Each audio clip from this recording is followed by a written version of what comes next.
যত তাড়াতাড়ি সম্ভব তাকওয়ার অবলম্বন করার কাজটি আমাদের অবশ্যই করতে হবে। সম্মানিত মুসল্লিয়ান ইকরাম, আমরা আলোচনা করছিলাম একজন ইমানদার একজন মানুষকে যা জানতেই হবে এবং যা আমল করতেই হবে এবং যা বলতেই হবে, অর্থাৎ ইমানদারের জন্য অবশ্য পালনীয় অবশ্য করণীয় কি কি জিনিসগুলি আছে। আমরা প্রথমে আলোচনা করেছিলাম আপনাদের সামনে আল্লাহর উপর ঈমান আনতে হবে সর্বপ্রথম, এবং সেটার ধরন প্রকৃতি আলোচনা করেছি। দ্বিতীয়ত মালাইকাদের উপর ঈমান কিভাবে সেটা আলোচনা করেছি। তৃতীয়ত কিতাবের উপর ঈমান কিভাবে সেটা আলোচনা করেছি। চতুর্থ রাসূলদের উপর ঈমান কিভাবে সেটা আলোচনা করেছি। সর্বশেষ আলোচনা করেছিলাম রাসূলদের কি কি করণীয় আছে, রাসূলরা কি কি কাজের জন্য তারা প্রেরিত হয়েছিলেন, এবং সেটা যতটুকু আলোচনা করেছি বাকি আলোচনা আর করতে চাচ্ছি না। আজকে আলোচনা করব ইনশাআল্লাহ আখিরাতের জীবন নিয়ে। আখিরাতের জীবন নিয়ে ইয়মুল আখির অর্থাৎ আখিরাতের উপর ঈমান আনতে হবে। ঈমানদার কতটুকু ঈমান আনতে হবে আখিরাতের উপরে, এবং কোন কোন কাজ করতে হবে আখিরাতের উপর ঈমান আনলে, সেই বিষয়ে কিছু আলোকপাত করবো ইনশাআল্লাহ। হয়তো এটা কয়েক জুমা হয়ে যেতে পারে। প্রথমেই বলি আখিরাতের উপর ঈমান আনতে হবে। আখিরাত হচ্ছে মৃত্যু থেকে শুরু করে পরবর্তী জীবনের প্রতিটি পদক্ষেপে হচ্ছে আখিরাত। রাসূলুল্লাহ সাল্লাল্লাহু আলাইহি ওয়াসাল্লামের কাছে কোনো বেদুইন আসতো তার পরিবারকে নিয়ে বা লোকদেরকে নিয়ে, তখন জিজ্ঞাসা করতো বেদুইনরা মাতা সা, অর্থাৎ কিয়ামত কবে হবে।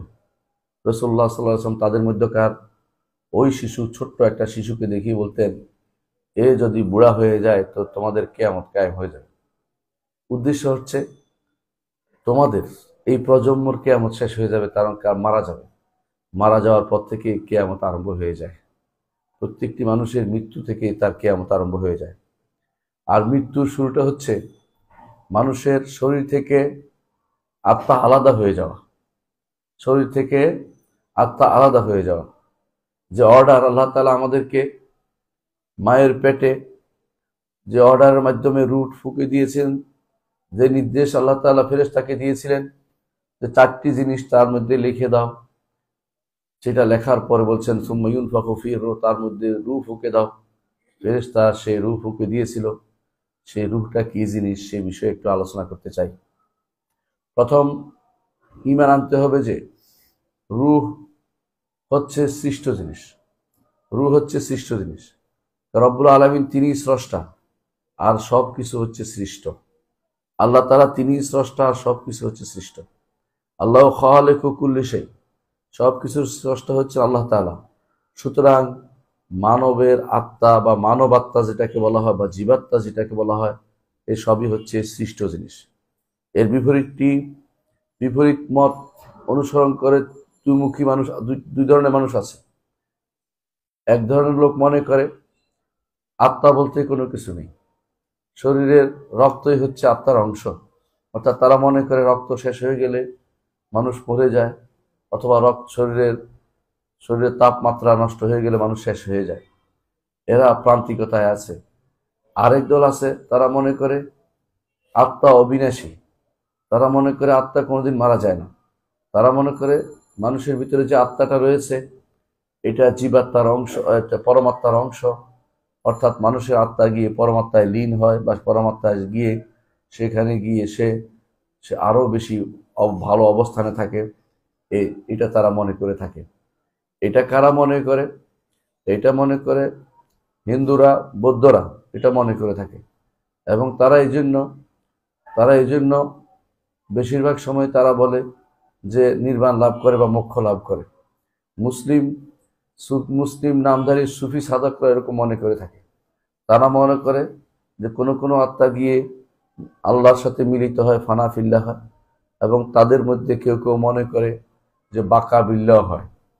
ফানা ফিল্লাহ অর্থ হচ্ছে আল্লাহর সাথে মিশে গেছে, এখন বাকা বিল্লাহ অর্থ হচ্ছে আল্লাহর সাথে মিশে আল্লাহর কর্মে তারা অংশগ্রহণ করছে।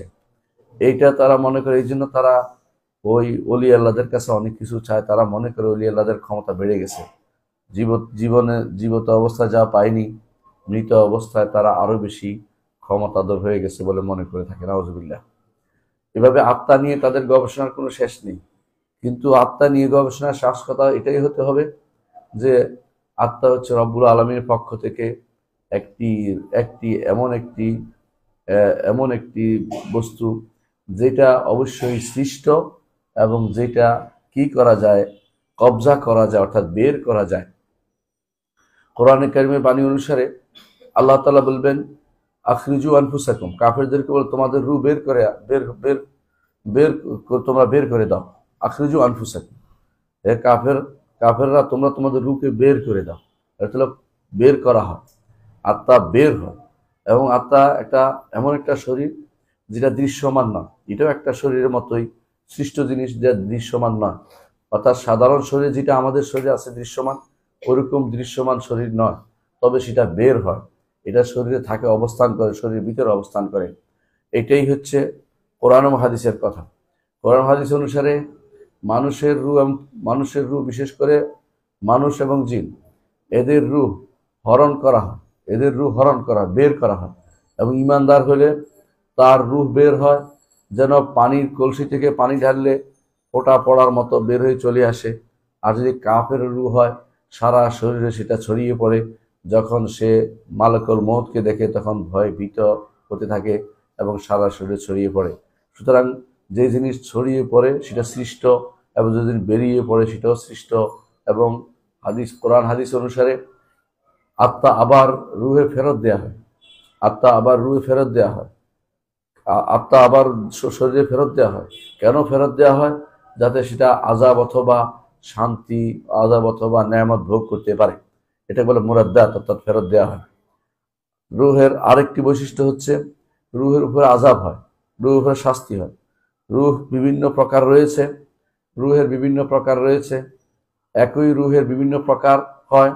কখনো সেটা নফসে মুতমাইন্না থাকে, কখনো নফসে লাওয়ামা হয়, আর বেশিরভাগ নফসে হচ্ছে নফসে আম্মারা বিসু। অর্থ হচ্ছে প্রত্যেকটি আত্মাই খারাপের দিকে মানুষকে আহ্বান করে, মন চায় খারাপের দিকে যেতে, কিন্তু যখন তিরস্কার করলে সেটাও একটা তওবা হয়। কারণ আত-তাওবাতু আন-নাদমু, হাদিস অনুসারে তওবা হচ্ছে লজ্জিত হওয়া। এই লজ্জিত হওয়া, কেন সেটা করলাম, কেন এই অন্যায়টি করলাম, এটা হচ্ছে আত্মা, এটা হচ্ছে লাওয়ামা আত্মা বা তিরস্কারকারী আত্মা। আরেকটি আত্মা, যখন মানুষের আত্মা এই পর্যায়ে পৌঁছে তখন সে জান্নাতে যাওয়ার জন্য উপযুক্ত বিবেচিত হয়। যখন তার আত্মাটি হয়ে যায় মুতমাইন্না এবং কালবে সেলিম হয়ে যায়, অর্থাৎ তার নিরোগ আত্মা, প্রশান্ত চিত্ত আত্মা হয়ে যাবে, তখন জান্নাতে যাওয়ার জন্য সে একজন জান্নাতের একজন এলিজিবল পারসন বলে বিবেচিত হয়। সুতরাং মানুষের রূহ তিন প্রকার রয়েছে। মানুষ কখনো কখনো সবচেয়ে নিচু পর্যায়ে চলে যায়, কখনো কখনো তার মধ্যম অবস্থায় থাকে, লাওয়ামা অবস্থায় থাকে, কখনো কখনো সে সর্বোচ্চ পর্যায়ে চলে যায়, মুতমাইন্না হয়। নবী রাসূলদের আত্মাগুলো মুতমাইন্না পর্যায়ে, তারা এই জন্য সবসময় ভালো কাজের দিকে কাজ করতেন, খারাপের দিকে সেগুলো তাদেরকে নিতে দিত না। আর দ্বিতীয়ত যাদের অন্তর মুতমাইন্না পর্যায়ে, সিদ্দিকিন, শুহাদা, তারাও সবচেয়ে বেশি মুতমাইন্না পর্যায়ে তার আত্মা হয়ে যায়। এই জন্য তারা মৃত্যুর পরে জান্নাতে যাওয়ার জন্য তাদেরকে জান্নাতি বলে বিবেচিত হয়। নেককার বান্দাদের মধ্যে কখনো আত্মা ভালো অবস্থানে থাকে, কখনো খারাপ অবস্থানে থাকে। যত বেশি তওবা করবে ততই ভালো অবস্থানে চলে যাবে। যত বেশি নিজেকে তিরস্কার করবে নিজের কর্মের জন্য, তত বেশি নিজে ভালো অবস্থানে চলে যেতে পারবে। আত্মা বের হয়, ঈমানদার আত্মাও বের হয়, কাফের আত্মাও বের হয়। মৃত্যুর পরে আত্মা কোথায় থাকে? যদি নবী এবং রাসূলগণ হন, তাদের আত্মা থাকে আলা ইল্লিয়িন। এই জন্য আয়েশা রাদিয়াল্লাহু আনহা বলেন, রাসূলুল্লাহ সাল্লাল্লাহু আলাইহি ওয়াসাল্লাম তিনি যখন তার মৃত্যু হচ্ছিল তখন তিনি বলছেন, আল্লাহুম্মা ইলা রাফিকিল আলা, আল্লাহ আমি সর্বোচ্চ বন্ধুদের সাথে মিলিত হতে চাই। আল্লাহ তাআলা যাদেরকে তার কাছে রেখেছেন তাদের কাছে তিনি যেতে পারেন। এই আল্লাহ তাআলার বিশাল নবী রাসূলদের জন্য বিশাল সম্মানের ব্যবস্থাপনা করেছেন। দ্বিতীয় হচ্ছে শহীদদের আত্মা। শহীদদের আত্মার ব্যাপারে আল্লাহ তাআলা বলেছেন যে তাদেরকে রিজিক দেওয়া হয়। আল্লাহ তাআলা বলছেন, ওয়ালা তাহসাবান্নাল্লাযিনা কুতিলু ফি সাবিলিল্লাহি আমওয়াতা বাল আহিয়াউন ইনদা রাব্বিহিম ইরযাকুন। যারা মারা গেছে, শহীদ হয়েছে, তাদেরকে মৃত বলো না। অবশ্যই তারা দুনিয়ার জীবনে মৃত, কিন্তু তারা আহিয়া, তারা আখিরাতের জীবনে জীবিত। তাদেরকে এটা মনে করার কারণ নেই যে মরিত শেষ হয়ে গেল, না, সেটা নয়। তাদের মৃত্যু যে উদ্দেশ্যে দেওয়া হয়েছে, আল্লাহ তাআলা তাদেরকে সেই কারণে সম্মানিত করবেন। তারা জীবিত, এই জীবন তাদের আখিরাতের জীবন, এবং তাদেরকে সেখানে রিজিক দেওয়া হচ্ছে। কি রিজিক দেওয়া হচ্ছে অন্য হাদিসে আমরা পাই। রাসূলুল্লাহ সাল্লাল্লাহু আলাইহি ওয়াসাল্লাম বলেছেন যে তাদের রূহগুলোকে সবুজ পাখির পেটে দেয়া হয়, সবুজ পাখির পেটে দেয়া হয়। সেগুলো এবং সেগুলো সেগুলো থাকে আলা কানাদিলা মুআল্লাকা বিল আরশ, আরশের সাথে লাগানো ঝাড়বাতিগুলোর সাথে সেগুলো থাকে, সেই পাখিগুলো থাকে। তাসরাহু মিনাল জান্নাতি হাইসু শাআত, জান্নাতের যেখানে ইচ্ছে সেখানে তারা ঘুরে বেড়ায়। তারপর আবার ফিরে আসে এই সমস্ত এই ঝাড়বাতিগুলোতে ফিরে চলে আসে। বিশাল সম্মানের বিষয় তাদের জন্য। তারা মরেও তারা সেই ওপারে অমর রয়ে গেছে। তারা সেখানে যে জান্নাতের যেখানে ইচ্ছে সেখানে ঘুরে বেড়াতে পারছে। দুনিয়ার সংকীর্ণ জীবন থেকে তারা বড় জীবনে চলে গেছে। এটা হচ্ছে শহীদের ব্যাপার। আর নবীদের এর থেকে উন্নত জীবন, যারা আরো বেশি উন্নত জীবনে আছে, তারাও এক জীবনে আছে, নবীরাও এক জীবনে, শহীদরাও এক জীবনে রয়েছে। প্রত্যেকেই জীবিত, কিন্তু এই জীবনটা দুনিয়ার জীবনের মতো না। দুনিয়ার জীবনের মতো যারা মনে করে তারা বেদাতি। বর্তমান সময়ে বেরলভীরা, দেওবন্দীরা এই এই ভুল আকীদার মধ্যে বড় হচ্ছে। বেশিরভাগই তারা মনে করে মুহাম্মদ রাসূলুল্লাহ সাল্লাল্লাহু আলাইহি ওয়াসাল্লাম এবং অনুরূপভাবে অন্যান্য নবীরা তারা সবাই দুনিয়ার জীবনের মতোই জীবিত। এই জন্য তারা চাওয়া পাওয়ার ক্ষেত্রে নবীদের কাছে চাই বসে। নবীদের কাছে কোনো কিছু চাওয়া শিরিক। নবী নয় শুধু, মৃত মানুষ, যে কোনো মৃত মানুষের কাছে কিছু চাওয়াই হচ্ছে শিরিক এবং ঈমান নষ্ট হওয়ার কারণ। তবে তবে মানুষের হক যদি কেউ আদায় না করে শহীদ হলেও তাদের রূহটা সেখানে যাওয়া বাধাপ্রাপ্ত হয়। এই জন্য রাসূলুল্লাহ সাল্লাল্লাহু আলাইহি ওয়াসাল্লাম নিষেধ করেছেন যে যে ব্যক্তি ঋণগ্রস্ত তার রূহ বাধাপ্রাপ্ত হয় সেই সম্মান প্রাপ্তির জায়গাতে যাওয়ার থেকে। এই জন্য কেউ যেন ঋণগ্রস্ত হয়ে মারা না যান, সে ব্যাপারে সাবধান থাকবেন। আজ যারা বিভিন্নভাবে ব্যাংক লুট করে ঋণ করে বসে আছেন, তাদের সাবধান থাকা উচিত। জনগণের হক আপনার পকেটে রয়েছে, আপনি সর্বোচ্চ মৃত্যু হলেও বিপদে পড়ে যাবেন। এই জন্য যে কোনো সময় সরকারি কোনো ঋণ বা মানুষের কোনো ঋণ কোনোটাই গ্রহণ করে সেটা পরিশোধ করার চেষ্টা করবেন। সেগুলো যদি খেয়ে বসে থাকেন আর মনে করেন যে আমিও দান করলাম, এই করলাম, ওই করলাম, কিন্তু কোনোটাই আপনার জান্নাতের সেই জায়গায় আপনাকে পৌঁছে দিবে না, আটকে রাখা হবে। এবং রাসূলুল্লাহ সাল্লাল্লাহু আলাইহি ওয়াসাল্লাম একদিন বলেছেন, আল আন বারাদাল জিলদ, চামড়া এখন ঠান্ডা হয়েছে, অর্থাৎ এর আগে তার আগুন জ্বলছিল তার চামড়াতে। সুতরাং কোনোভাবেই ঋণগ্রস্ত হয়ে মারা যাবেন না। যদি কেউ ঋণ হয়, ঋণ পরিশোধ করার ব্যবস্থা রেখে তারপর মারা যাবেন। দুনিয়ার জীবনে ঋণী হয়ে মারা যাওয়ার চেয়ে দুর্ভাগ্য জিনিস হতে পারে না যদি শিরকের পরে। কারণ অন্য গুনাহ তো ক্ষমা হয়ে যায়, মানুষের গুনাহ তো এইভাবে ক্ষমা হয় না, তার গুনার জিনিসগুলো ফেরত দিতে হয়। এই জন্য কোনোভাবেই ঋণ করে যাবেন না। অনেকে বাড়ি গাড়ি করে যাচ্ছেন, এই বাড়ি গাড়িতে আপনি হয়তো থাকতেও পারবেন না, কিন্তু ঋণ করে যাচ্ছেন, বিভিন্ন ব্যাংক লোন নিচ্ছেন, বিভিন্ন লোক থেকে ঋণ নিচ্ছেন, আবার দেওয়ার চিন্তা করলে মনে কষ্ট হয়ে যায়। অনেকে আছে ঋণ দিয়ে বিপদে আছে, ঋণ চাইতে গেলে সম্পর্ক খারাপ হয়ে যায়। সবই কিন্তু আপনার বিপদের কারণ হয়ে দাঁড়াবে। এই গেল শহীদদের এবং নবীদের রূহ। ইমানদার, নেককার ইমানদারদের রূহ কোথায় থাকে? রাসূলুল্লাহ সাল্লাল্লাহু আলাইহি ওয়াসাল্লাম বলেছেন, তাকুনু তুয়ুরান তাহলুকু শাজারাল জান্নাহ, সেগুলিও ইমানদারদের রূহ, সেগুলিও পাখি হয়ে যায়, জান্নাতের গাছে গাছে সেগুলি ঘুরে বেড়ায়। আল্লাহু আকবার। যদি নেককার ইমানদার হতে পারে, সেটাও ঋণগ্রস্ত হলে বাধা হয়ে যাবে, মানুষের হক থাকলে বাধা হয়ে দাঁড়াবে, সেটা যেন না হয়। বরং নেককার ইমানদারের রূহগুলো জান্নাতের গাছে বিচরণ করে বেড়ায়। এখানে পার্থক্য হচ্ছে, ওখানে হচ্ছে সর্বোচ্চ জায়গাতে আরশের ঝাড়বাতিগুলিতে থাকে ফেরেশতা শহীদরা, কিন্তু সাধারণ ইমানদারদের এই সম্মানিত করা হয়। এবং তাদের এখানে বলা হয় তারা শুধু জান্নাতে ঘুরে বেড়াতে পারে, এতটুকু তাদের সুযোগ দেওয়া হয়েছে, জান্নাতের গাছে গাছে ঘুরে বেড়াতে পারে। কিয়ামতের দিন আল্লাহ তাআলা আবার তার রূহকে তার মধ্যে ফেরত দিবেন, যাতে করে সে তার ভালো মন্দ সব হিসাব নিকাশ কমপ্লিট করতে পারে। ইমাম আহমদ হাদিসটি বর্ণনা করেছেন এবং সহিহ, শেখ আল আলবানী সহিহ বলেছেন। কাফেরদের রূহ কোথায় থাকে? কাফেরদের রূহ তার শরীরের মধ্যে শরীর শাস্তি হতে থাকে। এবং কিভাবে শাস্তি হয় আমরা কয়েকটা জিনিস জেনেছি। আপনাদের মনে আছে মুহাম্মদ রাসূলুল্লাহ সাল্লাল্লাহু আলাইহি ওয়াসাল্লাম তিনি যে স্বপ্নিক মেরাজ তার হয়েছিল, এগুলো স্বপ্নিক মেরাজ হলো দৈহিক মেরাজ। দৈহিক মেরাজের কথা বলছি না, স্বপ্নিক মেরাজের মধ্যে এসেছে যে রাসূলুল্লাহ সাল্লাল্লাহু আলাইহি ওয়াসাল্লাম দেখেছেন যে দুজন তাকে নিয়ে গেছে, নিয়ে যাওয়ার পর দেখালেন যে একজন মানুষকে তার চোয়াল কাটা হচ্ছে, বলে এটা কে, বলে সামনে তোমাকে জানানো হবে।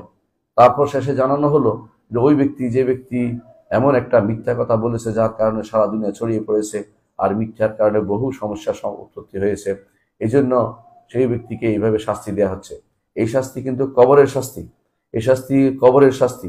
এই যে সমস্ত অপরাধী, এটা কাফের না, আমার ভুল হচ্ছে, অপরাধীর শাস্তি তখন হচ্ছেই।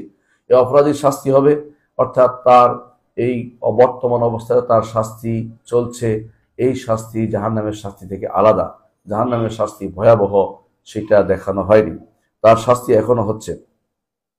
দ্বিতীয়ত, ও হাদিসটি আপনারা জানেন, যেখানে ওখানে আছে হাদিসটি যে রাসূলুল্লাহ সাল্লাল্লাহু আলাইহি ওয়াসাল্লাম দেখেছেন এক লোককে মাথার উপরে আঘাত করা হচ্ছে, তাকে জোরে পাথর মেরে আঘাত করা হচ্ছে, তো আবার যখন সে যাচ্ছে তখন আবার আঘাত করা হচ্ছে, এভাবে তার মাথাকে চূর্ণ বিচূর্ণ করা হচ্ছে, আবার ঠিক হচ্ছে, আবার আঘাত করা হচ্ছে।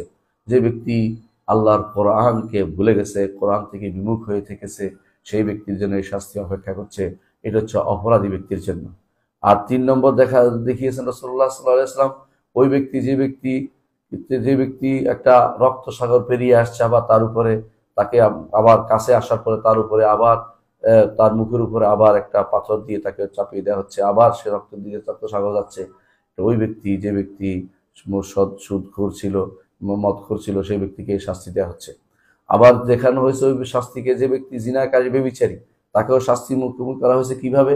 তাকে দেয়া হয়েছে যে একটা গর্তের ভিতরে, যে তন্দুর রুটির মতো যেরকম গর্ত, ওইটার ভিতরে, সেখান থেকে সে চিৎকার করছে, এবং সেগুলো হচ্ছে যারা জিনাকারী ব্যভিচারী, এই নারী পুরুষদের এই শাস্তি হচ্ছে। এগুলি হচ্ছে মৃত্যুর পরে শাস্তি, যেগুলি ব্যক্তির উপরে হয়, রূহের উপরে হয়। এবং কাফেরদের শাস্তি কি? কাফেরদের রূহ যখন বের হয়, সবচেয়ে নিকৃষ্ট দুর্গন্ধ নিয়ে বের হয়, এবং সেটা বের হতে চায় না। ফেরেশতাদেরকে আল্লাহ তাআলা বলছেন, ইয়াদরিবুনা উজুহাহুম আদবারাহুম, তাদের চেহারার উপরে মারে এবং তাদের শরীরের বিভিন্ন পিছনের অংশে আঘাত করে রূহকে বের করে। এবং কোরআনে কারীমে অন্যত্র আল্লাহ তাআলা বলছেন, ইয়াদরিবুনা মিনহুম কুল্লা বানান, শরীরের আঙ্গুলের মাথা পর্যন্ত আঘাত করে সেগুলিকে বের করে, যে বের হয়ে যাও, বের হয়ে আসো। এর অর্থ হচ্ছে যে ফেরেশতারা তাদেরকে আল্লাযীনা তাতাওয়াফাহুমুল মালায়েকাতু যালিমি আনফুসিহিম, তাদেরকে নিজের উপর জুলুম করা অবস্থায়, তারা শিরক করা অবস্থায় মারা গেছে, এই জন্য আল্লাহ ফেরেশতারা তাদেরকে এইভাবে মেরে তাদের রূহ হরণ করে। এই রূহ যখন বের হয় তখন সেটা অত্যন্ত দুর্গন্ধযুক্ত হয়। এটাকে জমিনের উপরের দিকে উঠতে দেওয়া হয় না, সেটাকে ফেরত দেওয়া হয় জমিনের দিকে। জমিনের দরজা দিয়ে সেটা ভিতরে গেলে তখন সেখানে তাদের অবস্থান কর, সেখানে তাদেরকে থাকতে দেওয়া হয়। কেউ কেউ বলেছেন সেটা হচ্ছে যে সিজ্জিন আসলে আমল নামা থাকে, এবং সিজ্জিনের রূহ থাকে, সরাসরি কোনো হাদিসে আসেনি। হতে পারে সিজ্জিনও থাকতে পারে, অর্থাৎ জমিনের ভিতরে, জমিনের নিচে, সেখানে তার অবস্থান থাকে। মানুষের আযাব কোথায় হয়? আযাব কি শুধু শরীরে হয়, নাকি শুধু রূহ হয়, নাকি রূহ এবং শরীর উভয়টিতে হয়? এ ব্যাপারে মুতাজিলারা বলে যে আযাব সেটা তো মোটেই হয় না, কবরের মৃত্যুর পরে আযাব হয় না। আমাদের বর্তমান সমাজে এরকম কিছু লোক তৈরি হয়েছে যারা কবর আযাবকে অস্বীকার করে, এরা মুতাজিলাদের অনুসারী। এদের অনেকে তাফসীর লিখে বসেছে, অনেকে বিশাল বিশাল মাহফিল ওয়াজ করে, অনেকে বিভিন্ন রকমের আজে বাজে কথা বলে মানুষদেরকে চমৎকৃত করে। এই মানুষগুলো কবর আযাবকে অস্বীকার করে, অথচ কবর আযাব বিষয়টি মুতাওয়াতির হাদিস দ্বারা প্রমাণিত এবং কোরআনের বিভিন্ন আয়াত দ্বারা প্রমাণিত। সুতরাং কেউ যদি কোনো কবর আযাব অস্বীকার করে, সে ব্যক্তি কাফের হয়ে যাবে। এরা শাস্তিটাকে পুরোপুরি অস্বীকার করে থাকে। হ্যাঁ, এদের মধ্যে একটা গোষ্ঠী আছে মাহাদুল জিসমানিকে অস্বীকার করে। হাসরের মাঠে শরীর উঠবে না, শুধুমাত্র আত্মার উপর দিয়ে একটা গোষ্ঠী মনে করে আত্মা উঠবে, শরীর উঠবে না, এটুকু মনে করে থাকে। এরাও বিভ্রান্ত, এরাও পথভ্রষ্ট। বরং শরীর এবং দেহ উভয়টি হাসরের মাঠে উঠবে, শরীর এবং রূহ উভয়টি হাসরের মাঠে উঠবে এবং উভয়টি কবরেও শাস্তিপ্রাপ্ত হবে এবং হাসরের মাঠেও শাস্তিপ্রাপ্ত হবে এবং জাহান্নামও তারা শাস্তিপ্রাপ্ত হবে যদি কাফের হয়। আর ইমানদার হলে কবরেও তার শরীর এবং রূহের উপরে কবরেও তার নেয়ামত হবে, হাসরের মাঠেও সে শান্তি থাকবে, রূহ এবং শরীর নিয়ে উঠবে আর সে জান্নাতে রূহ এবং শরীর নিয়ে প্রবেশ করবে। এবং এটাই সহিহ হাদিস এবং কোরআনের স্পষ্ট ভাষ্য। এগুলিকে অস্বীকার করা হচ্ছে শুধুমাত্র বিভ্রান্তি তৈরি করে। আরেক গোষ্ঠী আছে যারা মনে করে যে রূহ বলতে কোনো কিছু নেই, তার কথা আমরা আগে বলেছি। কিন্তু মূল কথা হচ্ছে আহলুস সুন্নাত ওয়াল জামাতের আকীদা হচ্ছে যে কবরে রূহ এবং জাসাদ, রূহ এবং শরীর, আত্মা এবং শরীর উভয়টার উপরেই মানুষের শান্তি এবং শাস্তি উভয়টি অনুষ্ঠিত হয়ে থাকে এবং সেটা কিভাবে হয় ওই ভাবটা না জানলেও চলবে, কিভাবে হয় সেটা না জানলেও চলবে। ওই প্রশ্ন করার তো অতি প্রশ্ন করা, কারণ এটা হচ্ছে আখিরাতের বিষয়, গায়েবী বিষয়। যতটুকু আল্লাহ আমাদেরকে জানিয়েছেন অতটুকুর মধ্যে সীমাবদ্ধ থাকতে হবে। যদি কেউ বলেন যে কিভাবে দেখা গেল রাসূলুল্লাহ সাল্লাল্লাহু আলাইহি ওয়াসাল্লাম তিনি বাইতুল মাকদিসে ইমামতি করলেন, তিনি নবী রাসূলদের ইমামতি করলেন, আবার তিনি দেখেছেন মুসাকে তার সালাত আদায় করতেছে তিনি তার কবরের মধ্যে, আবার তিনি সপ্ত আসমানে উঠে মুসাকে দেখতে পেলেন, ও মুসা আলাইহিস সালাতু ওয়াস সালামকে তিনি আবার পঞ্চম আকাশে দেখতে পেলেন। কিভাবে সেটা হলো, পঞ্চম বা ষষ্ঠ আকাশে দেখতে কিভাবে সেটা সম্ভব হলো, কিভাবে তো আমরা জানি না। আমরা ঈমান আনি যে সমস্ত জিনিস রাসূলুল্লাহ সাল্লাল্লাহু আলাইহি ওয়াসাল্লাম বলেছেন তা সত্য, কিভাবে হলো সেটা দেখার বিষয় নয়। রূহ এমন এক জিনিস ক্ষণিকের মধ্যে দুনিয়ায় বিচরণ করতে পারে এবং মৃত্যুর পরে সেটা আল্লাহ তাআলা সেটাকে কিভাবে রাখছেন সেই পূর্ণ চিত্র আমাদের কাছে নেই। যতটুকু আল্লাহ রাসূল আমাদেরকে জানিয়েছেন এর মধ্যে আমাদের সীমাবদ্ধ থাকতে হবে। দ্বিতীয় জিনিস হচ্ছে আমরা বুঝতে পারলাম যে মানুষের রূহ যখন শরীর থেকে আলাদা হয়ে যায় সেটাই হচ্ছে মৃত্যু, এবং সেটা রূহের জন্য মৃত্যু, শরীরের জন্য মৃত্যু। রূহ যতক্ষণ শরীরে থাকে ততক্ষণ সেটা সতেজ থাকে, রূহ আলাদা হয়ে যায় সেটাও তার মৃত্যু, সেটা একটা মৃত্যু হিসেবে ধরা হয়। আর যখন শরীর থেকে আলাদা হয় শরীরও তার মৃত্যু পেয়েছে। সুতরাং উভয়টাই মৃত্যু পেয়েছে। কুল্লু নাফসিন যায়িকাতুল মউত, প্রতিটি নফসই, প্রতিটি ব্যক্তি মৃত্যুর স্বাদ ভক্ষণ করবে। রূহ আলাদা হয়ে যাওয়ার পরে দ্বিতীয় যে কাজটি থাকে আখিরাতের জিন্দেগিতে ঈমান আনতে হবে আমাদেরকে, তা হচ্ছে মৃত্যুর উপর ঈমান আনতে হবে। এবং মৃত্যু আল্লাহ তাআলা সৃষ্টি করেছেন। মৃত্যু সম্পর্কে আল্লাহ রাসূল সাল্লাল্লাহু আলাইহি ওয়াসাল্লাম বলে দিয়েছেন, আকসিরু মিন যিকরি হাযিমিল লাযাত। শেখুল আলবানী হাদিসটি সহিহ বলেছেন। অর্থাৎ এমন যেই সমস্ত স্বাদকে বিনষ্ট করে দেয় এমন জিনিসকে বেশি বেশি স্মরণ করো। সমস্ত স্বাদকে বিনষ্ট করে দেয় কোন জিনিস? মৃত্যু। যত রকমের স্বাদ আপনি পেয়েছেন, আপনার খাবার স্বাদ, পান করার স্বাদ, শারীরিক স্বাদ, যত লাজ্জাত মারিফিয়া, আপনার বিবেক দিয়ে স্বাদ অনুভব করেন, এই সমস্ত যাবতীয় স্বাদ এবং ওই সমস্ত স্বাদ যা আপনি মনে মনে অনুভব করছেন কোনদিন পাননি, যেমন ক্ষমতার স্বাদ, এই সমস্ত স্বাদ এক জিনিস নষ্ট করে দেয়, তা হচ্ছে মৃত্যু। মৃত্যু এসে গেলে আর কোনো স্বাদই অনুভব হবে না। আপনার চোখের সামনে তখন যত রকমের খাবারই দেখানো হোক না কেন, যত লোভ দেখানো হোক, আপনি তখন কিছুই ভোগ করতে পারবেন না, কারণ মৃত্যু সবকিছুকে নিঃশেষ করে দিবে, আপনার সমস্ত স্বাদকে বিনষ্ট করে দিবে। মৃত্যু আল্লাহ তাআলা কেন রেখেছেন? মৃত্যু রেখেছে আল্লাহ তাআলা স্রষ্টার যে কুদরত সেটা প্রকাশ করার জন্য। আল্লাহ তাআলা কোরআনে কারীমে সূরা ওয়াকিয়ায় বলছেন, ফালাউলা ইন কুনতুম গায়রা মাদিনিন তারজিউনাহা ইন কুনতুম সাদিকিন। যদি তোমরা কারো অধীন না হও, দেখি রূহটা ফেরত আনো তো দেখি। আল্লাহ তাআলা তার কুদরতকে দেখিয়ে দিয়েছেন যে আমি রূহ হরণ করি। কুল ইন্নাল মাউতা আল্লাযী তাফিরুনা মিনহু ফাইন্নাহু মুলাকীকুম সুম্মা তুরাদ্দুনা ইলা আলিমিল গায়বি ওয়াশ শাহাদা ফায়ুনাব্বিউকুম বিমা কুনতুম তা'মালুন। এর অর্থ হচ্ছে মৃত্যু এমন জিনিস যা থেকে পালিয়েও আপনি বাঁচতে পারবেন না। আইনামা তাকুনু ইদরিকুমুল মাউত ওয়ালাউ কুনতুম ফি বুরুজিন মুশাইয়াদা। যেখানে থাকেন না মৃত্যু আপনাকে পেয়ে বসবে। আল্লাহ তাআলার কুদরত, তিনি বান্দার উপর ক্ষমতাবান, তিনি দুনিয়াতে ছাড় দিয়েছেন বলে ছেড়ে দেননি, শেষে আপনাকে অবশ্যই টেনে ধরবেন। আপনি কোথাও পালাতে পারবেন না। যে জিনিস আপনি ভালো করে জানেন যে কোথাও পালাতে পারবেন না, সেই জিনিসের প্রস্তুতি সবার আগে থাকা উচিত, সেটার জন্য সবার আগে প্রস্তুতি থাকা উচিত। দ্বিতীয় যে কারণে আল্লাহ তাআলা মৃত্যু রেখেছেন তা হচ্ছে আল্লাহ তাআলা পরীক্ষা করতে চান, বান্দারকে পরীক্ষা করতে চান। আল্লাহ বলে দিয়েছেন যে আল্লাযী খালাকাল মাউতা ওয়াল হায়াতা লিয়াবলুয়াকুম আইয়ুকুম আহসানু আমালা।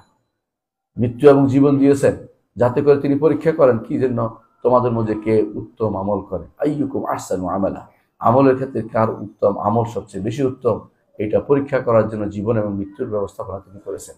সুতরাং যদি কেউ জীবন এবং মৃত্যু নিয়ে একটু চিন্তা করে কোনো ব্যক্তি, তখন সে ব্যক্তি অবশ্যই ফিরে আসতে হবে আল্লাহর ইবাদতের দিকে এবং নেক আমলের দিকে। আহসানু আমালের অর্থ হচ্ছে যে কোনটা উত্তম আমল। উত্তম আমল ওই সময় হবে যখন সেটা আল্লাহর নির্দেশিত পথে হবে, রাসূলের নির্দেশিত পথে হবে, এবং উত্তম আমল ওই সময় হবে যখন আল্লাহর জন্য হবে। অর্থাৎ ইখলাস এবং মুতাবাআত রাসূল যদি থাকে সেটাই শুধুমাত্র উত্তম আমল হবে। এটা পরীক্ষা করার জন্য জীবন এবং মৃত্যুকে দিয়েছেন যে কে আমার নির্দেশ প্রতিপালন করে, আমার রসুলের মাধ্যমে পাঠানো আদেশকে কে মেনে চলে, সেটা আল্লাহ তাআলা পরীক্ষা করবেন। তৃতীয় যে কারণে আল্লাহ মৃত্যুর হিকমত বর্ণনা করছি আমি, তৃতীয় যে কারণে মৃত্যুর ব্যবস্থাপনা করেছেন তা হচ্ছে মৃত্যুর মাধ্যমে আল্লাহ তাআলা আমাদেরকে দুনিয়ার বুকে যে রেখেছেন অর্থাৎ সেটা কমপ্লিট করবেন। কারণ একটার পর একটা যে আসবে, যদি তা না হতো দুনিয়ার বুকে যে খলিফা রাখবেন আল্লাহ ঘোষণা করেছেন, ইনি জাইলুন ফিল আরদি খলিফা, এমন একটি প্রজন্ম রাখবো যারা একজন মারা যাবে আরেকজন তার জায়গার মালিক হবে। এই ব্যবস্থাপনা আল্লাহ তাআলা মৃত্যুর মাধ্যমে সম্পন্ন করেছেন। আপনাকে দুনিয়ার বুকে প্রতিনিধিত্ব বানিয়েছেন আপনার দাদার জায়গাতে, বাপের জায়গাতে। মনে রাখতে হবে যে বাপ দাদা না, যদি মৃত্যু না থাকতো তা আপনি কিছুরই মালিক, কবরদক শূন্য হয়ে যেতেন, আপনার দ্বারা কিছুই থাকতো না। সুতরাং বোঝা গেল যে এই মৃত্যু আপনার জন্য দুনিয়াতে পাঠানোর, আদমকে পাঠানোর যে উদ্দেশ্য, খলিফা বানানোর একটা মূল কারণ হচ্ছে মৃত্যুর ব্যবস্থাপনা করা। চতুর্থত মৃত্যুর আরেকটি যে কারণ সেটা হচ্ছে জীবন ধারণ সহজ করে দেওয়া হয়েছে। কারণ দুনিয়া যদি কোনো আপনার জীবন যদি কোনো এরকম হইতো যে দুনিয়ার মানুষ সব জীবিত রয়ে গেছে, আপনি কিন্তু খাবারও পেতেন না। আদম থেকে শুরু করে সব থেকে যেত, আপনি কিন্তু খাবারও পেতেন না, কারণ সবাই কাড়াকাড়ি মারামারি হানাহানি হয়ে যেত। এই জন্য মৃত্যুর মাধ্যমে আপনার জীবনের ব্যবস্থাপনা আল্লাহ তাআলা করে দিয়েছেন। একজন যাবে, আরেকজন সেই রিজিক ভোগ করবে, সেই রিজিকে এভাবে একের পর এক বংশ পরম্পরা সেটা চালু থাকবে।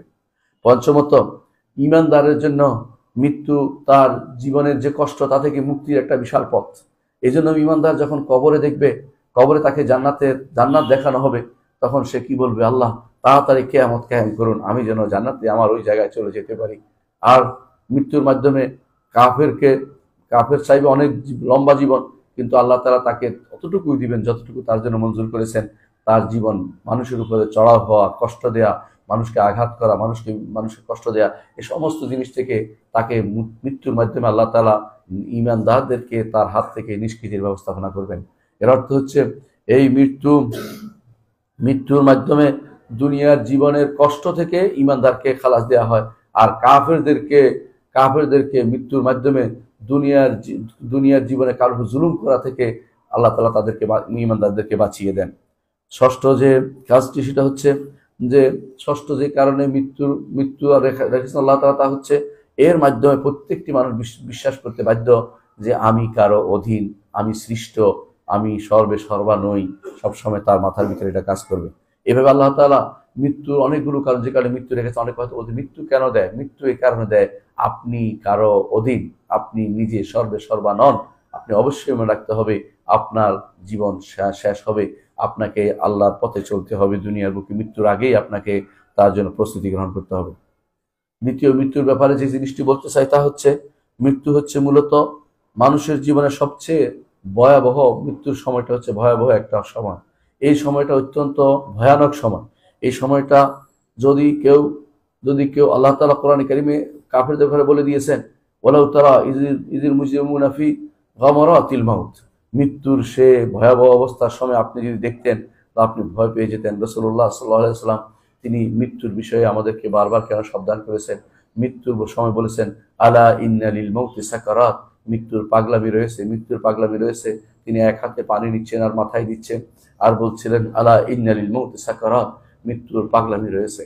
মৃত্যু ভয়াবহ জিনিস। মৃত্যুর কথা যত বেশি আপনি চিন্তা করবেন, যখন মৃত্যু একটা মানুষ যখন মারা যাচ্ছে তার কাছে যখন থাকবেন, তখন আপনি দুনিয়ার জীবনকে তুচ্ছ জ্ঞান করবেন। আপনার মনে হবে এইভাবেই বোধহয় আমাকেও তো একদিন যেতে হবে, এইভাবে তো আমাকে যেতে হবে, আমি আমার নিজের জন্য কি রচনা করে যাচ্ছি। শুধু দুনিয়া অর্জনের জন্য দুনিয়া সবকিছু আমি করছি, অথচ আখিরাতের জন্য আমি কি করি, যে জীবন আমার, যে জীবনের কোনো শেষ নেই, সেই জীবনের জন্য আমি কি রচনা করে যাচ্ছি। এটা শুরু হবে দুনিয়ার মৃত্যুর মাধ্যমে। আপনি আরেকটি জগতে আপনি স্থানান্তরিত হচ্ছেন, আরেকটি জগতে আপনি চলে যাচ্ছেন। দ্বিতীয়ত, যখন আপনি ফেরেশতাদের দেখবেন মৃত্যুর সময়, তখন বুঝতে পারবেন ইমানিয়াতের মূল জায়গাটা শেষ হয়ে গেছে। অর্থাৎ ফেরেশতা দেখার পরে আপনার তওবা কবুল হবে না। কেন কবুল হবে না? কারণ আপনি তো আখিরাত দেখে ফেলেছেন। এখন আপনি জানছেন যে ফেরেশতা সত্য, ঈমান বিল গায়ব সত্য, আখিরাত আপনার চোখের সামনে চলে এসেছে, আপনার তওবা কবুল হচ্ছে না এই সময়। এই জন্য রাসূলুল্লাহ সাল্লাল্লাহু আলাইহি ওয়াসাল্লাম বলেছেন, ইন্নাল্লাহা ইয়াকবালু তাওবাতাল আবদি মা লাম ইউগারগির। আল্লাহ তাআলা ঈমানদারের তওবা কবুল করবেন যতক্ষণ পর্যন্ত না তার বড় নিঃশ্বাস চলে আসছে। বড় নিঃশ্বাসের সময় ফেরেশতারা মাদ্দাল বাসার, তার চোখে যত দূর দেখে দূর দূরে বসে, আর মালাকুল মউত এসে তার মাথার কাছে বসে, এরপর তার রূহটা হরণ করতে থাকে। এই সময় ফেরেশতা দেখে ফেলে, ফেরেশতা তাকে দেখে ফেলে। তারপরে মৃত্যুর সময় সে স্মরণ করে যে আমি যা সম্পদ জমা করেছি এগুলি সবই তো রেখে যেতে হচ্ছে। আমি যাহা সম্পদ নয়, সম্মানও জমা করে, কেউ কেউ সম্মান জমা করে। সেই সম্মান যদি কোনো আখিরাতের সম্মান হয়, তা কোনোদিনই যায় না, সেটা থাকে। আখিরাতের সম্মান হচ্ছে নবীন, নবীদের সম্মান, সিদ্দিকদের সম্মান, শহীদদের সম্মান, ঈমান নেক আমলের সম্মান, এগুলি কিন্তু অবশিষ্ট থাকে। কিন্তু এর বাইরে যত কিছু আপনি অর্জন করেছেন না কেন, ডক্টরের ডিগ্রি অথবা দুনিয়ার যত খান সাহেব, রায় বাহাদুর সাহেব, কোনো কিছু আপনার সাথে কবরে যাবে না। এবং কোনো সম্পদ, বাড়ি ঘর, যে সমস্ত সম্পদ জুগিয়েছেন, কেউ কেউ 100-র উপরে বাড়ি করেছে, এখন বর্তমানে কেউ কেউ শুনতে পাচ্ছি 100-র উপরে বাড়ি করেছেন দুবাইতে, কেউ এত হাজার কোটি টাকা রোজগার করেছেন, কিছুই আপনার সাথে কবরে যাবে না। তখন আপনার বোধোদয় হবে, হায় আমি কার জন্য এই কাজটি করেছি। এটাই আল্লাহ তাআলা বলেছেন, আল্লাহাকুমুত তাকাসুর হাত্তা যুরতুমুল মাকাবির। কবর না পৌঁছা পর্যন্ত, ততক্ষণ পর্যন্ত তুমি ভুলে থাকবে বেশি টাকা রোজগারের দরকার, বেশি পয়সা দরকার, কি করব এটা বড় কথা না, কি কাজে লাগবে এটা চিন্তা করবে না, শুধু কেবল বেশি বেশি তুমি জমা করবে, এটাই তোমার কাজ। এই জন্য এই সময়টা কথা সবসময় আগে থেকে স্মরণ করতে হবে। এমনকি ওই সময় আপনার বেশি বেশি আফসোস হবে যখন দেখবেন যে আখিরাতের কাজ শুরু হয়েছে, আমি কিন্তু কিছু করতে পারিনি। তখন কি বলবেন?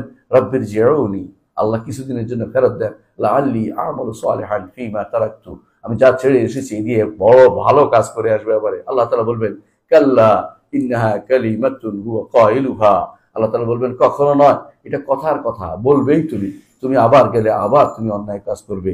আল্লাহ তাআলা তাকে আর কোনদিন ফেরত দেওয়ার সুযোগ দিবেন না। দুনিয়াতে তিনি আগে জানিয়ে দিয়েছেন, আগে থেকেই বলে দিয়েছেন সবার মাধ্যমে, নবী রাসূলদের মাধ্যমে, আগে থেকে কিতাবের মাধ্যমে বলে দিয়েছেন, আগে থেকে বিবেকের মাধ্যমে জানান দিচ্ছেন। মানুষ চোখের সামনে দেখতে পাচ্ছে তার ভাই মারা যাচ্ছে, তার পিতা মারা যাচ্ছে, আত্মীয় স্বজন মারা যাচ্ছে, তারপরেও তার কোনো এই ব্যাপারে সামান্যতম বোধোদয় হচ্ছে না, অন্যায়ের পথে আরো অন্যায় করে যাচ্ছে এবং অন্যায়ের প্রতি বেসাতি করে বেশি বেশি বাড়াবাড়ি করে যাচ্ছে। প্রিয় ভাইয়েরা, এই সময় এই জন্য বেশি বেশি আমাদের জানতে হবে যে কোন কোন কাজ করলে আমাদের আখিরাতের কাজটা উত্তম হবে, হুসনুল খাতেমা হবে, যে ভালো কাজ করে আমি কবরে যেতে পারবো। 1 নম্বর কাজ হচ্ছে, যা লাগবেই, যার বিকল্প কোনো চিন্তা করা যাবে না, সেটা হচ্ছে তাওহীদকে প্রতিষ্ঠা করে যেতে হবে। তাওহীদকে প্রতিষ্ঠা করতে যেতে হবে। রাসূলুল্লাহ সাল্লাল্লাহু আলাইহি ওয়াসাল্লাম বলেছেন, ইন্নাল্লাহ হাররামা আলান নারে মান ক্বালা লা ইলাহা ইল্লাল্লাহ খালিসান মিন কলবি। অন্তরের খালেস নিয়তে যে ব্যক্তি, অন্তর থেকে খালেসান যে ব্যক্তি তাওহীদকে প্রতিষ্ঠা করে যাবে, আল্লাহ ব্যতীত সত্য কোনো ইলাহ নেই যে ব্যক্তি বলে, মাবুদ নেই, আল্লাহ ব্যতীত সত্য কোনো মাবুদ নেই যে ব্যক্তি মেনে বলে যাবে অন্তর থেকে, সেই ব্যক্তির জন্য আল্লাহ তাআলা জাহান্নামকে হারাম করে দিয়েছেন। এর অর্থ হচ্ছে উত্তম পরিণতি পেতে হলে অবশ্যই তাওহীদ প্রতিষ্ঠা করে যেতে হবে, মৃত্যুর সময়ে উত্তম পরিণতি পেতে হলে। দ্বিতীয় কাজ করতে হবে ইস্তিকামা, অর্থাৎ দ্বীনের উপরে দৃঢ় থাকতে হবে, সালাতগুলো ঠিকমতো আদায় করতে হবে, যাকাতটা দিতে হবে, হজটা করতে হবে। যদি হজের ফরজ আপনার উপর হয়ে থাকে, সম্পদ যদি বেশি হয়ে থাকে যাকাত দিবেন। সওম যদি মাস পেয়ে যান, রমজান মাস পেয়ে যান, তাহলে অবশ্যই সওমটা পালন করতে হবে।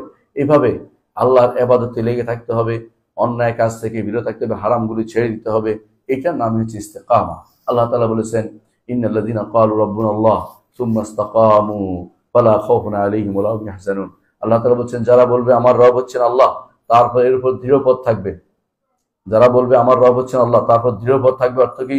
অর্থাৎ ইবাদতটা একমাত্র আল্লাহর জন্যই করবে এবং গুনাহ হারাম কাজগুলো ছেড়ে দিবে, আল্লাহ তাআলা বলছেন তাদের কোনো ভয় থাকবে না, তাদের কোনো পেরেশানি থাকবে না। অন্য আয়াতে আল্লাহ তাআলা বলছেন তাতানাজ্জালু আলাইহিমুল মালায়েকা, ফেরেশতারা তাদের মৃত্যুর সময় তাদের কাছে এসে বলবে যে আল্লাহ তাখাফু ওয়া লা তাহজানু ওয়া আবশিরু বিল জান্নাতি আল্লাতী কুনতুম তুআদুন। ভয় নাই, পেরেশান হওয়ার কোনো কারণ নেই, সামনের জীবনের কোনো ভয় নেই, পিছনের জীবনের জন্য পেরেশানির কিছু নেই, বরং কি করো, আবশিরু, সুসংবাদ গ্রহণ করো, বিল জান্নাতি আল্লাতী কুনতুম তুআদুন, যে জান্নাতের ওয়াদা তোমার করা আছে, জান্নাতের সুসংবাদ তোমাদেরকে দিচ্ছি। অর্থাৎ দুনিয়ায় থাকতে সুসংবাদ পেয়ে যাচ্ছে, মৃত্যুর পরে জান্নাত থেকে তার জন্য লাইন হয়ে যাচ্ছে, জান্নাত থেকে কবরে তার জন্য লাইন হয়ে যাবে, তার জন্য একটা ব্যবস্থাপনা হয়ে যাবে, আর হাসরের মাঠে তার সুন্দর ব্যবস্থাপনা হবে, জান্নাতে গিয়ে তারপর শান্তি পাবে। এ হচ্ছে ওই ব্যক্তি, যে ব্যক্তি দৃঢ়পথ থাকতে পাবে, ফজরের সালাতে হাজির হওয়া এবং রাতের এশার সালাতে হাজির হওয়া, নিয়মিত মসজিদমুখী হওয়া, এগুলি সবই হচ্ছে ইমানদারের প্রমাণ। হারাম ত্যাগ করা, হারামের যে কোনো কাজ চাকরিকে ছেড়ে দেয়া, আল্লাহকে ভয় করে ইস্তেকামতের জন্য এটা পূর্ব শর্ত। এই কাজটি অবশ্যই আমাদের করা উচিত। তৃতীয় যে কাজটি করতে হবে তা হচ্ছে তাকওয়া অবলম্বন করতে হবে। আল্লাহ তাআলা বলেছেন ইয়া আইয়ুহাল্লাযীনা আমানুত্তাকুল্লাহা হাক্কা তুকাতিহি ওয়া লা তামুতুন্না ইল্লা ওয়া আনতুম মুসলিমুন।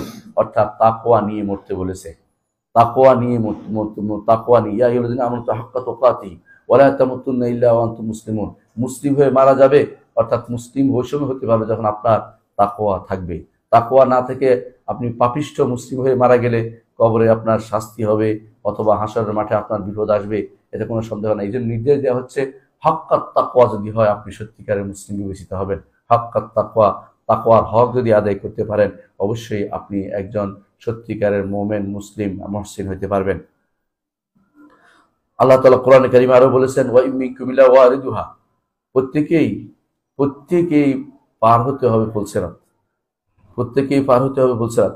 ওয়া ইম মিনকুম ইল্লা ওয়ারিদুহা কানা আলা রাব্বিকা হাতমান মাকদিয়া, আপনার রবের উপরে এটা অবশ্যম্ভাবী, তিনি এটা করবেনই করবেন। তারপর আল্লাহ তাআলা বলছেন সুম্মা নুনাজ্জিল লাযিনা তাকাও, কিন্তু যাদের তাকওয়া থাকবে আল্লাহ তাদেরকে এইখান থেকে বের করে নিয়ে জান্নাতের ব্যবস্থাপনা করবেন। ওয়া নাযারু যালিমিনা ফিহা জিসিয়া, যারা অধমুখে তাদেরকে নিক্ষিপ্ত করবেন জাহান্নামে, কারণ পুলসিরাতের নিচে হচ্ছে জাহান্নাম। পুলসিরাত অর্থাৎ আগুন পাড়ি দিয়ে জান্নাতে আপনাকে যেতে হবে। এই আগুনের রাস্তা পাড়ি দিয়ে, নিচে আগুন, উপরে পুলসিরাত, এটা পার হয়ে আপনাকে, সিরাত পার হয়ে আপনাকে জান্নাতে যেতে হবে। সুতরাং তাকওয়া না থাকলে এখানে আটকে যাবেন। আল্লাহ তাআলা বলছেন যে সুম্মা নুনাজ্জিল লাযিনা তাকাও, যারা তাকওয়া তাদেরকে আমি নাজাত দেব। তাকওয়া যেন থাকতে হবে। যদি উত্তম পরিণতি চান তাকওয়ার অবশ্যই অধিকারী হয়ে যান। 4 নম্বর যেটা হচ্ছে আপনাকে সত্যবাদী হতে হবে। আল্লাহ তাআলা বলেছেন ইয়া আইয়ুহাল্লাযীনা আমানু তাকুল্লাহ ওয়া কুনু মা'আস সাদিকিন, হে ঈমানদারগণ তাকওয়া অবলম্বন করো এবং সত্যবাদীদের সাথী হও। এবং হাদিসে রাসূলুল্লাহ সাল্লাল্লাহু আলাইহি ওয়াসাল্লাম বলেছেন মা ইয়াযাল রাজুল ইয়াসদুক, একজন মানুষ সত্য বলতে থাকবে, সত্য বলার চেষ্টা করবে, ভুল এসে যায়, মিথ্যে এসে যাবে, তাড়িয়ে দিয়ে সত্য চেষ্টা করবে, সত্য বলতে থাকবে। এমন সময় আল্লাহর কাছে তার মর্যাদা, সিদ্দিকদের মর্যাদা তার জন্য হয়ে যায়। এজন্য সিদ্দিকদের মর্যাদা পাওয়ার জন্য সত্যবাদিতাকে মাথার উপর রাখতে হবে। যত বিপদে হোক সত্য বলবে। এবং ঈমানদার কখনো মিথ্যার উপরে নিজের প্রকৃতি বানাতে পারে না, নিজে সবসময় চিন্তা করবে সত্য বলার জন্য। আর সত্যবাদিতা হচ্ছে উত্তম পরিণতির একটি প্রমাণ। 5ম যে কাজটি করতে হবে তা হচ্ছে তওবা করে যেতে হবে। গুনাহ তো হবেই, তওবা যেন আপনার নসিব, তওবা যেন আপনার থাকে। আল্লাহ তাআলা কোরআনে কারীম বলেছেন ইয়া আইয়ুহাল্লাযীনা আমানু তাকুল্লাহ ইয়া আইয়ুহাল্লাযীনা আমানু তুবু ইলাল্লাহি তাওবাতান নাসুহা, হে ঈমানদারগণ তোমরা খাঁটি তওবা করো আল্লাহর কাছে, খাঁটি তওবা করো। কোনো ব্যক্তির নাম নয়, নাসু হচ্ছে খাঁটি তওবা করো আল্লাহর কাছে, খাঁটি তওবা করো, এমন তওবা যে তওবার মধ্যে ভেজাল নাই, কোনো ভেজাল নাই, ভেজাল মিশ্রিত না। এই জন্য নাসিহ বলা হয় যে ব্যক্তি কল্যাণকামী হয়, আর কল্যাণকামী হলে খারাপ কিছু দিতে পারে না আপনার জন্য। তেমনি খাঁটি তওবা করবেন যে তওবার মধ্যে কোনো ভেজাল নেই, পরিপূর্ণ একেবারে মন থেকে ইখলাসের সাথে তওবা করবেন। কারণ আমরা জানি তওবার শর্ত আছে। 1 নম্বর শর্ত হচ্ছে গুনাহটাকে ছেড়ে দেয়া। আপনি হারাম খাচ্ছেন, সারাদিন সিগারেট খাচ্ছেন, আর তওবা করলাম, কাজ হলো না, কারণ সিগারেট যে হারাম কোনো সন্দেহ নাই, আপনাকে সেটা ছেড়ে দিতে হবে। সিগারেট হারাম, এটাকে ছেড়ে দিতে হবে। 2 নম্বর হচ্ছে লজ্জিত হতে হবে যে কাজটা কেন করলাম, অর্থাৎ নিজেকে তিরস্কার করতে হবে, আমি এই কাজটা আর করবো না। 3 নম্বর হচ্ছে দ্বিতীয়বার এই কাজটি আর করবো না, এটা দৃঢ় প্রতিজ্ঞা থাকতে হবে যে লজ্জিত হয়েছেন। 3 নম্বর হচ্ছে দৃঢ় প্রতিজ্ঞা হবেন যে কাজটি আর করবো না। 4 নম্বর হচ্ছে নিয়তে ইখলাস থাকতে হবে, যে মুখে বলছি, অন্তর থেকে বলছি। 5 নম্বর হচ্ছে মানুষের জুলুম হলে সে ফেরত দিতে হবে। এই 5টি শর্ত তওবার রয়েছে।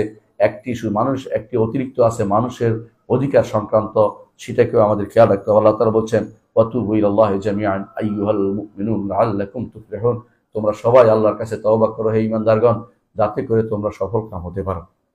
ষষ্ঠ যে কাজটি করলে আমরা উত্তম পরিণতির দিকে যাব আখিরাতে, অর্থাৎ ভালো পরিণতি পাবো, জান্নাত দিয়ে ধন্য হতে পারবো, কবর আযাব থেকে বাঁচতে পারবো, সে হচ্ছে বেশি বেশি করে দোয়া করবেন। কি দোয়া করবেন? রব্বানা ইন্নানা সামি'না মুনাদিন ইউনাদিল ঈমান আন আমানু বিকুম ফাআমান্না রব্বানা ফাগফির লানা যুনুবানা ওয়া কাফির আন্না সাইয়্যাতিনা ওয়া তাওয়াফানা মা'আল আবরার।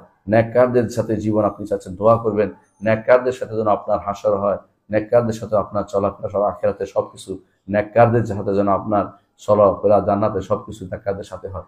নেককারদের সাথে থাকলে আপনি রাসূলুল্লাহ সাল্লাল্লাহু আলাইহি ওয়াসাল্লাম যেটা বলেছেন, আল মারউ মা মান আহাব্বা, একজন মানুষ যাকে ভালোবাসে তার সাথে তার হাসর হবে। নেককারদেরকে ভালোবাসবেন, তাদের সাথে দুনিয়াতে চলবেন, এই দোয়া করবেন। এবং আল্লাহর কাছে দোয়া, আল্লাহ যেন আমার মৃত্যু যেন ঈমানের সাথে হয়, আমার মৃত্যু যেন নেককারদের সাথে হয়, আমার মৃত্যু যেন নেককারদের পথে দেখায় সেই পথটা হয়। দেখুন ইউসুফ আলাইহিস সালাতু ওয়াস সালাম তিনি দোয়া করেছেন, রব্বে কাদ আতাইতানি মিনাল মুলকি ওয়া আল্লামতানি মিন তাউইল হাদিস, আল্লাহ আপনি আমাকে রাজত্ব দিয়েছেন এবং আপনি আমাকে স্বপ্নের তাবির শিক্ষা দিয়েছেন। ওয়া আল্লামতানি মিন তাউইল হাদিস ফাতিরাস সামাওয়াতি ওয়াল আরদ, আসমান জমিনের স্রষ্টা আপনি।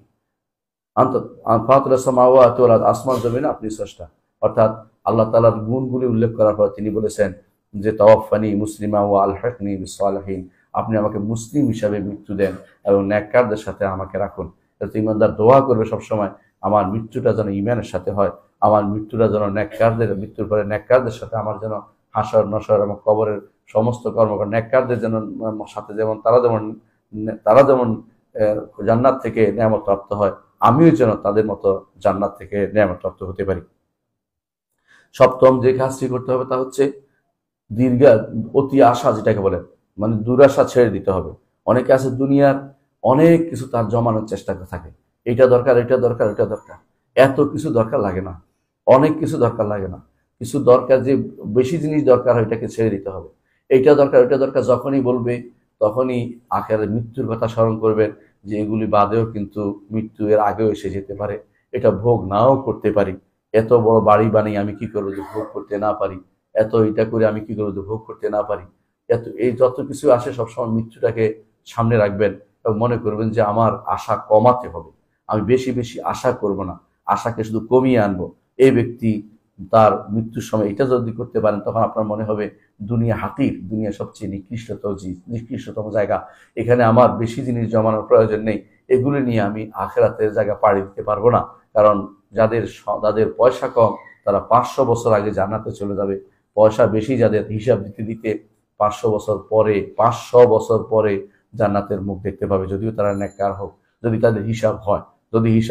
আর হিসাব না হলে তো আল্লাহ বাঁচিয়ে দেবে। এই জন্য হিসাব দেওয়ার চিন্তা থেকে দূরে থাকতে হবে। হিসাব যদি দিতেই হয় তো যেন আপনি অল্প হিসাব দিয়ে পার পেয়ে যান, বেশি হিসাবের সম্মুখীন না হন, এই চিন্তা আপনার আমার মাথায় থাকতে হবে। কোরআনে কারিমে আল্লাহ তাআলা দুনিয়ার একটা চিত্র তুলে ধরেছেন সূরা হাদীদের 20 নম্বর আয়াতে। সূরা হাদীদের 20 নম্বর আয়াতে দুনিয়ার চিত্রটি প্রত্যেকটি মানুষ মাথায় রাখা উচিত।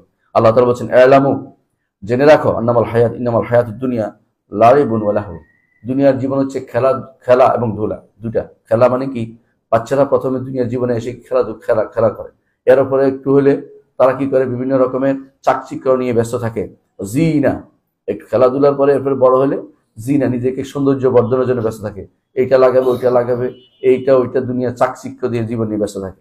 এরপর হচ্ছে তাফাখুরুম বাইনাকুম, এরপরে তখন নিজে অহংকার সাজে কিছু হাতে পয়সা হয়ে গেলে, অথবা যদি কোনো তার মধ্যে কোনো চাকরি পেয়ে গেলে, অথবা কোনো একটা ভালো অবস্থানে চলে গেলে, একে অপরের প্রতি তখন কি করে, আমি এই পাইছি তুমি কি পাইছো, এই নিয়ে অহংকার চলতে থাকে। তারপরে আল্লাহ তাআলা বলছেন ওয়া তাকাসুরু ফিল আমওয়াল ওয়াল আওলাদ, এরপরে বিয়ে শাদী করে সম্পদ যা হয়েছে এ নিয়ে তখন পরস্পর আরো বাড়াইতে থাকে, তাকাসুর তখন বাড়াইতে থাকে।